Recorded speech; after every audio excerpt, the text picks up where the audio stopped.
Hello dear students, welcome in today's class. बच्चों आज फिर से आपका एक न्यू चैप्टर स्टार्ट करने जा रहे हैं। Okay, so this is your chapter number 13 and the name of the chapter is bell the cat. ठीक है, यानी कि बिल्ली को घंटी बांधे। ओके, चलिए स्टार्ट करते हैं। एक बहुत ही इंटरेस्टिंग सी आपकी स्टोरी है। चलिए बच्चों स्टार्ट करें। There lived many mice in an old house. ठीक है, एक पुराने घर में बहुत सारे चूहे रहते थे। Okay, they were very happy. ठीक है, वो बहुत खुश थे।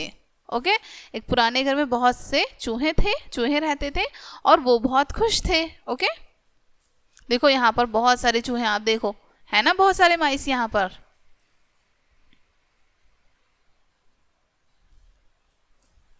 Some sparrows also had their nest in the house. ठीक है, और कुछ स्पैरोस यानी बर्ड होती हैं, उनका नेम है स्पैरो। ठीक है, कुछ स्पैरोस ने उस घर में नेस्ट भी बनाया हुआ था, अपना घोंसला भी बनाया हुआ था। ठीक है, they all were very happy, और वो सभी बहुत खुश थे आपस में। ठीक है, one day a black cat came in the house. एक दिन एक काली बिल्ली उस घर में आ जाती है। ठीक है, when the cat was away, the mice ran about in the house and the sparrow flew in the house. ठीक है, और जब वो बिल्ली वहां पर आती थी, ठीक है, the cat was away, जब वो वहां से थोड़ा सा ही दूर थी तो चूहे और जो स्पैरो थी वो भाग जाते हैं। ठीक है, उस जगह को छोड़कर वहां से भाग जाते हैं, चले जाते हैं। देखो तो चूहे पूरे घर में दौड़ लगाते हैं और गौरैया हवा में एक कोने में एक दूसरी तरफ उड़कर बैठ जाती है। ठीक है, but the mice and the sparrow were afraid of the cat. लेकिन जो चूहे थे और जो स्पैरो थी, गौरैया जो थी, वो उस कैट से बहुत अफेयर्ड थे, बहुत ज़्यादा डर रहे थे। ठीक है, डरे हुए थे वो उनसे। The cat caught the mice and ate them up. अब बिल्ली क्या करती थी, चूहों को पकड़ती थी, पकड़कर उनको खा जाती थी। Okay, after that she sat down to rest. उसके बाद वो खाकर उनको रेस्ट के लिए बैठ जाती थी, आराम करने के लिए बैठ जाती थी। Okay, the mice held a meeting. ठीक है, अब चूहों ने क्या किया, एक मीटिंग रखी। ठीक है, उन्होंने एक मीटिंग को बुलाया। Different speakers expressed their views. ठीक है, अलग अलग जो चूहे थे, ठीक है, उन्होंने अलग अलग अपने व्यू रखे, वहां पर अपनी अलग अलग बात रखी, यानी कि ठीक है।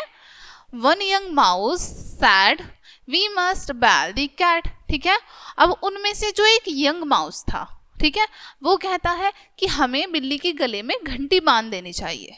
ठीक है, the mice were very happy. तो जो सारे चूहे थे वो बहुत खुश हो जाते हैं। ठीक है, कि ये आइडिया तो बहुत अच्छा है कि जब हम घंटी बांध देंगे तो हमें पता चल जाएगा जब बिल्ली आएगी। Right, yes, let us bell the cat they said. ठीक है, वो सब कहते हैं कि हाँ, हमें ना घंटी बांध देनी चाहिए बिल्ली को। Okay, but an old mouse said do not be so happy my sons. लेकिन उनमें जो एक ओल्ड माउस थे, ठीक है, जो थोड़े बुजुर्ग थे माउस, वो कहते हैं कि मेरे बच्चों अभी तुम इतना ज़्यादा हैप्पी मत हो, इतना ज़्यादा खुश मत हो। ठीक है, can you tell me who will bell the cat. ठीक है, कि क्या तुम मुझे बताओगे कि बैल बांधेगा कौन बिल्ली को।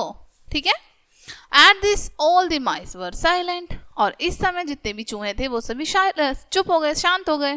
ठीक है, क्योंकि बिल्ली के गले में घंटी कौन बांधता। ओके, ये थी यहाँ आपकी छोटी सी स्टोरी बच्चों। आई होप ये स्टोरी आपको अच्छे से समझ आई होगी। यहाँ पर आपको कुछ वर्ड मीनिंग्स दिए हैं, जैसे माइस का मीन्स होता है चूहे। ओके, अवे दूर, अफेयर्ड डरा हुआ, ठीक है, मीटिंग सभा। ओके, एक्सप्रेस्ड विचार व्यक्त किए, बेल घंटी। ओके, देन आपको यहाँ पर एक्सरसाइज कंप्लीट करनी है। ये एमसीक्यूज हैं, ट्रू फॉल्स हैं, फिल इन द ब्लैंक्स हैं, जो कि आपको यहाँ पर हेल्पिंग बॉक्स दिया है, इसकी हेल्प से फिल करने हैं। क्वेश्चन आंसर्स हैं, ये स्पेलिंग आपको इनकरेक्ट स्पेलिंग से इनको करेक्ट करके लिखना है। ई में, एफ में आपको एंटोनियम्स लिखने हैं इनके। ठीक है, और यहाँ पर आपको ऐड करना है डे, जैसे बर्थ डे, बर्थडे। ठीक है, हॉलीडे, इस तरीके से। ओके ओके डियर स्टूडेंट्स, ये चैप्टर आपको यहीं पे फिनिश होता है। आई होप ये चैप्टर आपको अच्छे से समझ आया होगा। मिलते हैं नेक्स्ट वीडियो में, एंड थैंक्स फॉर वॉचिंग।